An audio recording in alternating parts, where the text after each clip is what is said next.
Okay, continuing after the interruption and phone call.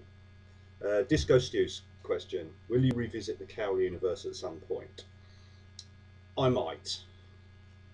The only problem with the Cow universe, as opposed to say the Cormac universe, is the complications will become even more with time travel. So I'm a bit reluctant to go there. But if an idea occurs, then I may have a pop at it. What direction are you taking the polity novels in next? Um, I think with the polity novels, I'll do a bit more infilling, if you like. One idea that's become quite attractive to me lately is actually, and I think I've heard it through fans as well, is actually writing the story of the Prey to Human War, the whole thing. That would be a good trilogy or more. Uh, Beyond that, ooh, I may continue Orlandine's story. There's many directions I can go. I'll leave it at that.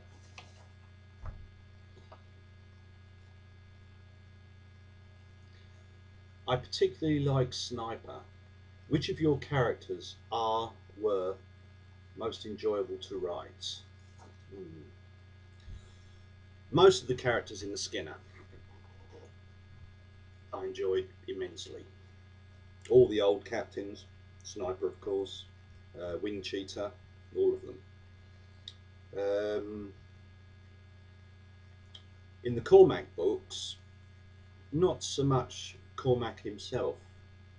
He was, how can I put it? He was more of a cipher, if you like, more of a contrast to all the other characters. Oddly enough, and I've had this discussion just recently, my preference has always been for the non-human characters.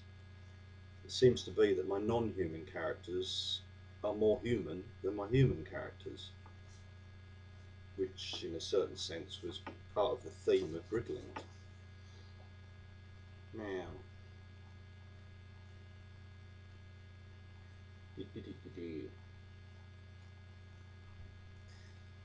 where do you advise someone who is thinking of writing sci-fi to start? Well, I think we can just cross out the sci-fi and go to writing on that one. Where do I advise you to start? Um, I advise you to have started when you had the idea. Um, Thinking about being a writer means you're not a writer. A writer writes. You sit down and you write. You just get on with it. What advice could I give? Read and learn. Pick up books about writing. Pick up books about English. Read them. Learn from them. Read lots all the time. Sit down and write lots. Keep a journal. Keep a blog. Just write. What are your current top 5 sci-fi films? My current top 5 sci-fi films. I don't think they've changed much over the years. All the Schwarzenegger ones. Well, not all of them, but definitely Terminator, Predator, Terminator 2. I enjoyed Total Recall as well. Blade Runner is definitely up there. Pretty much what you'd expect, I would think. Nothing much has struck me lately. And finally, If you had to be one of your own characters, which would it be? And feel free to explain. He goes, that's it, consider yourself thoroughly probed. Okay. Which character would I like to be? Jaina. Jaina, because he's got, after the Skinner, he's got almost unlimited credit, considering that the hive mind handed over 10 million Newcastle shillings to him. He can travel anywhere. He's practically immortal. Yeah, I think that'll do. I don't really need much more than that. Who would? Right. Graham. I was wondering just yesterday, what is Neal Asher's top 10 sci-fi books of all time? And which ones have you consciously tipped a nod to in homage to another author? Now, it's always difficult listing top 10 favourite books, because my favourites change all the time. If you Google Neal Asher top 10, you'll find two, one top 10 of fantasy and one top 10 of science fiction.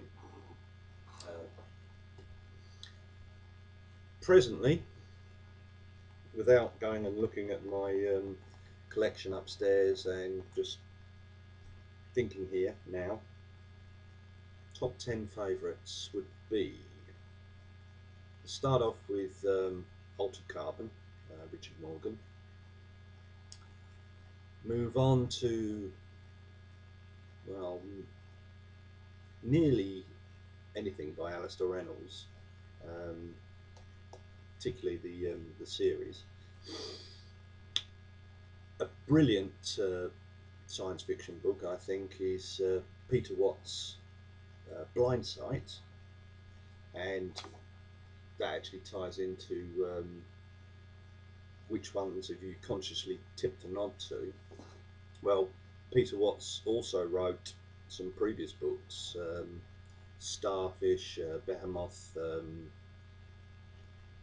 I think there were 3 or 4 of them, and they were all set under the sea. It was all deep sea diving and so on. Or not all set under the sea, but a lot of it was. So when I wrote Shadow of the Scorpion, which was a little while after reading these books, I had the characters going to an undersea hotel, so just for the hell of it, I named it the Watts Hotel. So that was one little tipped nod. Other books. I mean, I've mentioned lots of these on here. I think of mind gone blank. Half Past Human by T.J. Bass. He's brilliant. It was written quite a while ago, but when you read it and the predictions of the future, it's apposite, to say the least. Oh, others. World Enough and Time by James Caan. I think that's brilliant as well. Oh, there's all sorts. If I went up there and looked at my collection, I would then come down here with another list.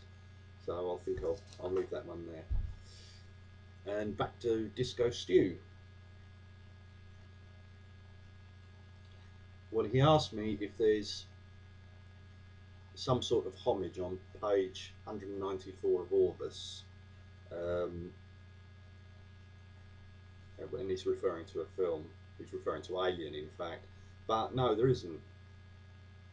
I read through it and I could see nothing that's consciously or unconsciously connected to Alien. other than creatures with lots of legs. But I mean, the Praetor have always been like that, right from the Skinners onwards. So it wasn't that. Now, final question from, or final questions from Hitch. He's talking about the audio books. What is it like? What pops into your head when you first hear it, and does it fit with how you know they already set how they sound already? Well, that's presupposing that I know how they sound already. When I'm writing a book, I don't necessarily hear an accent. I'll give characters manners of speech and so on. Like the old captains are slow and measured and calm.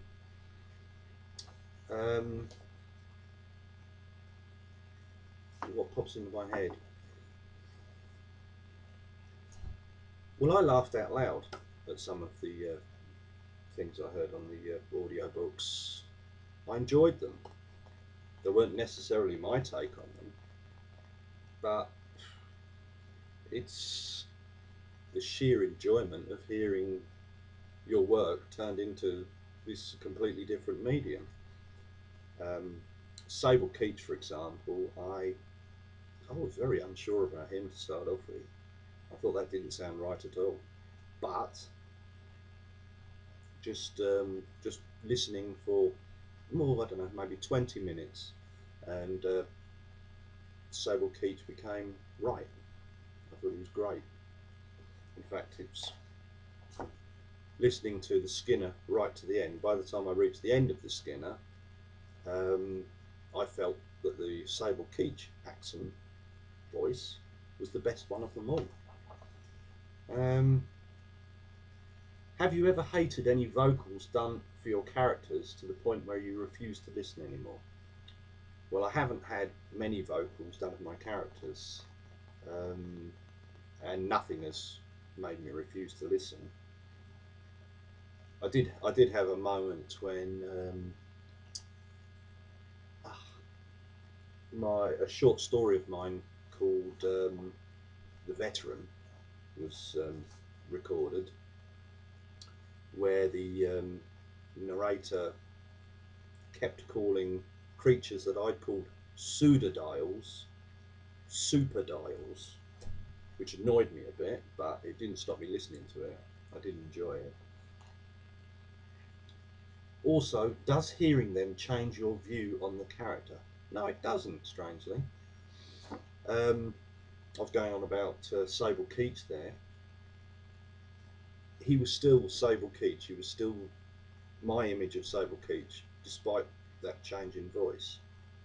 Didn't change it at all. Then again,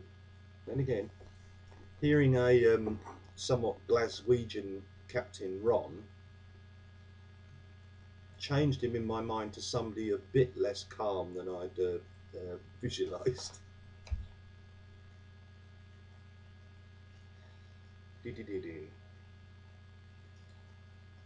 Do you see yourself possibly writing about, say, Cormac slightly differently based on a new opinion of his manner once you hear him? Possibly. If I do write any further books about Cormac, of course. So I'll leave you hanging in the air on that one. That's all of the questions. Thank you very much, and can you put some more questions in to the comments below this? Okay? Bye.